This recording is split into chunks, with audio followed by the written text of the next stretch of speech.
BJP के लिए खतरे की घंटी बज गई।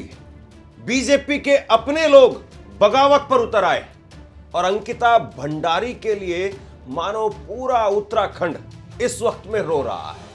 पहाड़ों के बारे में कहा जाता है कि पहाड़ कुछ नहीं कहते, पहाड़ हिलते भी नहीं है, डुलते भी नहीं है, शांत स्थिर होकर के खड़े रहते हैं। सालों साल, बरसों बरस, दशकों तक, सदियों तक पहाड़ ऐसे ही खड़े रहते हैं। लेकिन जब पहाड़ हिलते हैं, जब पहाड़ों में हलचल होती है, तो उसके बाद में दूर दूर तलक जमीन दरकने लगती है, हिलने लगती है। कुछ ऐसा ही नजारा, कुछ ऐसा ही मामला इस वक्त में उत्तराखंड का है। उत्तराखंड की राजधानी में देहरादून में 5 तारीख को प्रोटेस्ट हुए। उत्तराखंड के सीएम का आवास घेरा गया।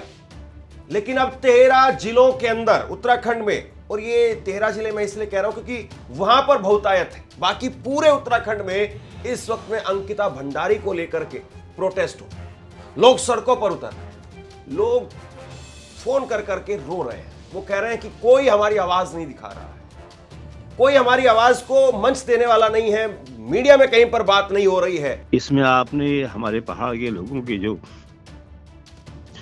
ईमानदारी की प्रशंसा की है उसके लिए अरे कोई नहीं आप ऐसे मत करिए। अंकिता के कारण आज हर पहाड़ी रो रहा है। अब इस मामले के अंदर देखिए, एक वीडियो मैं आपको दिखाता हूं। इस मामले में एक वीडियो देखिए, इस वीडियो को आप सुनिए। एक महिला, वो कह रही कि मैं बीजेपी की हूं और थूकती हूं मैं ऐसी बीजेपी पर जो महिलाओं की या बेटियों की सुरक्षा नहीं कर पाती है। और इस पर अब बीजेपी की सफाई आई है कि ये हमारे संगठन की महिला नहीं है। मैं हरिद्वार से आई हूँ, भाजपा से मंडल अध्यक्ष हूँ।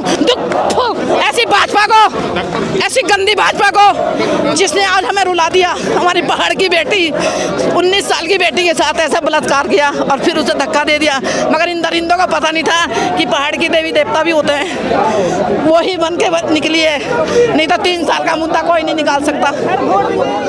3 साल का मुद्दा कोई नहीं। इन्होंने सोचा था कि ये मतलब मान जाएगी, मगर वो देवी बन के निकली है। 19 साल की बच्ची अपने रिसोर्ट, हमारे पहाड़ों में रिसोर्ट खोल रखा।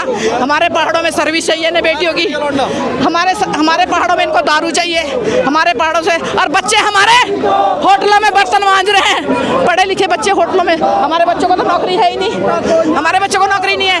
पढ़ लिख के उन्हें गुमराह कर रहे हैं और बेटियों को आगे ला रहे हैं और कह रहे हैं सर्विस दो।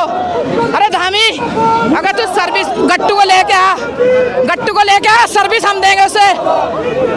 अंकिता भंडारी ने तो जो सर्विस दी बेचारी ने, अगर वो सच्ची ना होती ना तो मरती ना।